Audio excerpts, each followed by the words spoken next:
स्वागत है आपका एक नई वीडियो में। इंडिया में आप अगर किसी से भी पूछेंगे कि वो विदेश में कहां जाकर पढ़ना और सेटल होना चाहेगा तो ज्यादातर लोगों का जवाब होता है USA.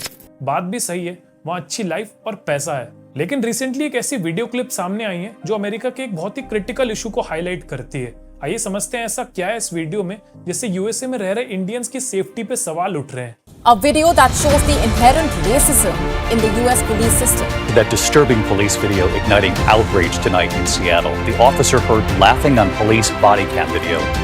But she is dead.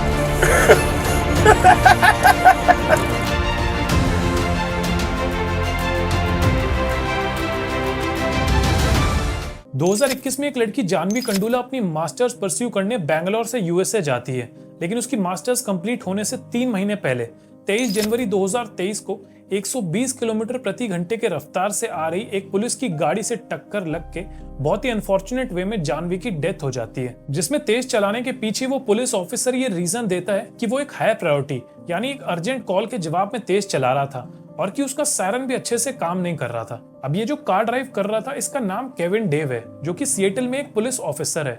अब आप ये नाम केविन डेव बस आगे के लिए ध्यान रखिएगा। एक ट्रैजिक एक्सीडेंट हुआ जिसमें एक इंडियन लड़की की जान चली गई और फिर समय बीत गया। अब 11 सितंबर को एक वीडियो रिलीज होती है जो कि सिएटल पुलिस डिपार्टमेंट खुद करता है। यहाँ पे मैं आपको बता दूं कि ये वीडियो रिकॉर्डिंग जानवी के एक्सीडेंट के अगले दिन यानी 24 जनवरी की है। इस वीडियो में जो आदमी बोल रहा है वो केविन डेव नहीं है, ये सिएटल पुलिस डिपार्टमेंट का वाइस प्रेसिडेंट डैनियल ऑड्रेर है, जो कि जानवी के एक्सीडेंट को डिस्कस कर रहा है।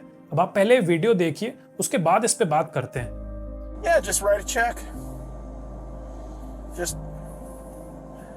yeah, $11,000. She was 26 anyway. She had limited value.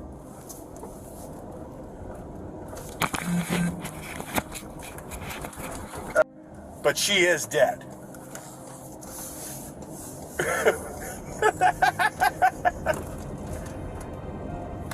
No, it's a regular person. Yeah. अब इसमें सबसे पहली चीज जो आपने नोटिस करी होगी उसकी हंसी देखिए, कितने बेशर्मों की तरह वो उस एक्सीडेंट का मजाक उड़ा रहा है। जब उसने बोला कि बट शी इज डेड और ये कि $11,000 का चेक दे दो, वो 26 की ही तो थी, वैसे भी उसकी लिमिटेड वैल्यू ही थी। लिमिटेड वैल्यू, ये गोरे अपने से दूसरे स्किन टोन वालों को कुछ नहीं समझते। अब हमको समझ आ रहा है कि यूएसए में रह रही African American community in police officer से इतनी नफरत और इनके अगेंस्ट प्रोटेस्ट क्यों करती है। ये दिखाता है इन पुलिस ऑफिसर्स का माइंडसेट कितना रेसिस्ट और इनकी मेंटालिटी कितनी सिक है।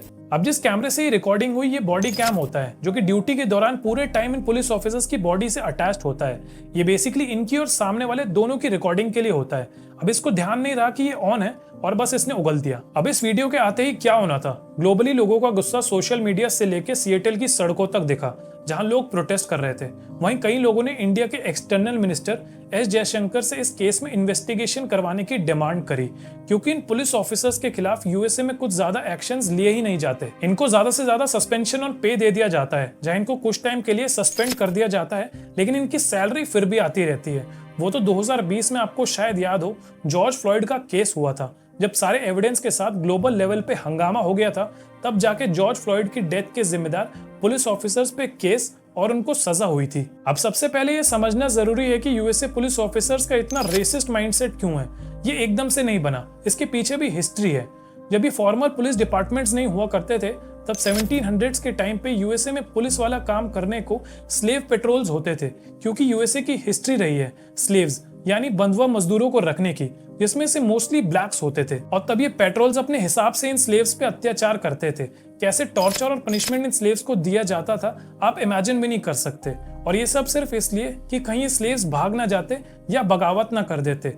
बेसिकली इनको दबाए रखना था। स्लेव कल्चर एंड हुआ और पुलिस हल्के हल्के समय के साथ यूएसए में इवॉल्व हुई, लेकिन कहीं ना कहीं ये व्हाइट स्किन टोन के अलावा और स्किन टोन वाले लोगों को अपने से इंफीरियर और उन पे हुक्म चलाने वाला माइंडसेट चेंज नहीं हुआ, जो आज भी यूएसए में देखने को मिलता है। इसमें यूएसए के पुलिस ट्रेनिंग प्रोग्राम्स को भी कई लोगों ने क्रिटिसाइज करा है, जब पुलिस ऑफिसर्स का वॉरियर माइंडसेट बनाने पे जोर दिया जाता है, जिसमें अक्सर वो ये भूल जाते हैं कि उनका काम क्राइम रिड्यूस करना और सिटीजन्स को प्रोटेक्ट करने का है, ना कि एग्रेसिव टैक्टिक्स को यूज करके माइनॉरिटीज को ऑप्रेस करने का। और कई पुलिस डिपार्टमेंट्स का इंटरनल कल्चर ही ऐसा हो चुका है कि उनको इस चीज को लेके चेंज या यहाँ तक कि अकाउंटेबिलिटी तक फील नहीं होती।